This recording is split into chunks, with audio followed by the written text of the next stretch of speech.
Hi everyone, it's Ian here, back for tutorial 69, and this time we're looking at how to identify positive and negative correlation on a scatter graph.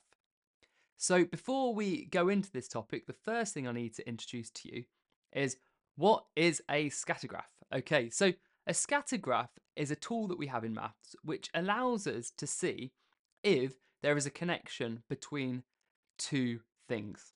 Okay, in order to explain this, I'm going to go through an example of how we can do this. So what I've got here is I've got a data table which shows the data that I've got from 7 people.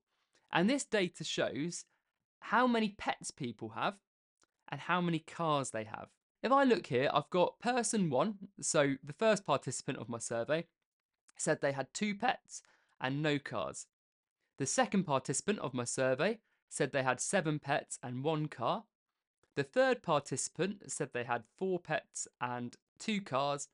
The fourth participant said they had no pets and 4 cars.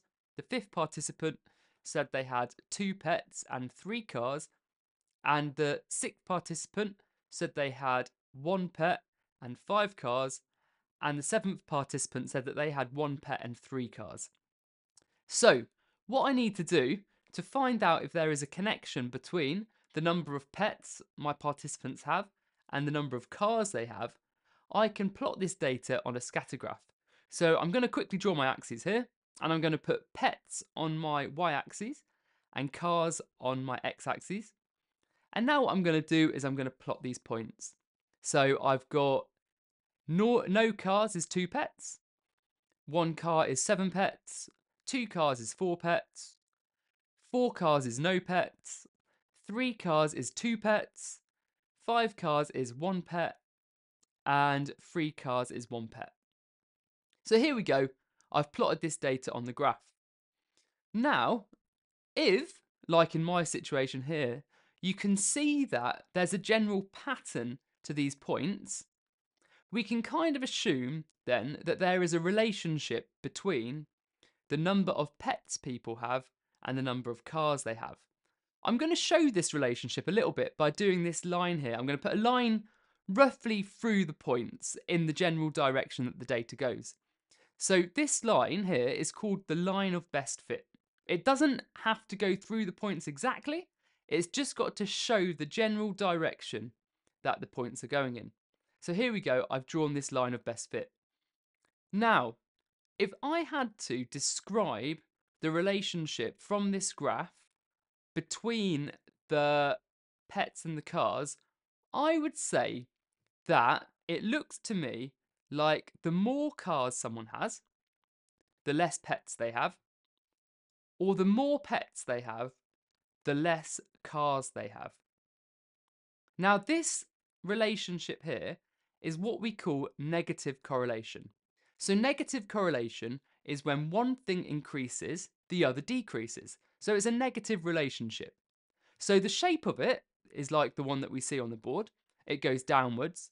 And the way that we describe it is we say when blah increases, blah decreases.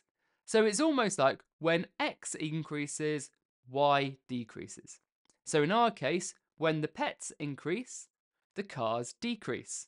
When the cars decrease, the pets increase.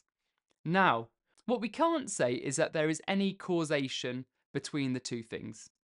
So we can observe that there is a relationship, but we cannot say that one of these things causes the other.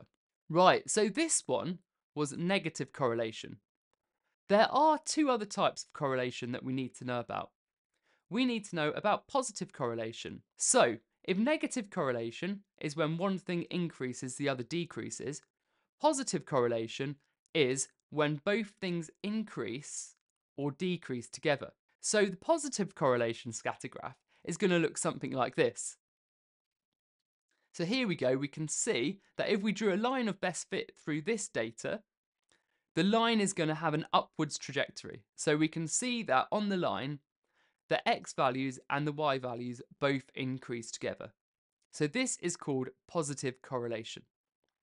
Now lastly, we've got a third type called no correlation. Okay, and that is when there is no connection between the two axes at all. And that will look something like this. Okay, let's have a quick look at some graphs to decide if you think they are positive, negative, or no correlation.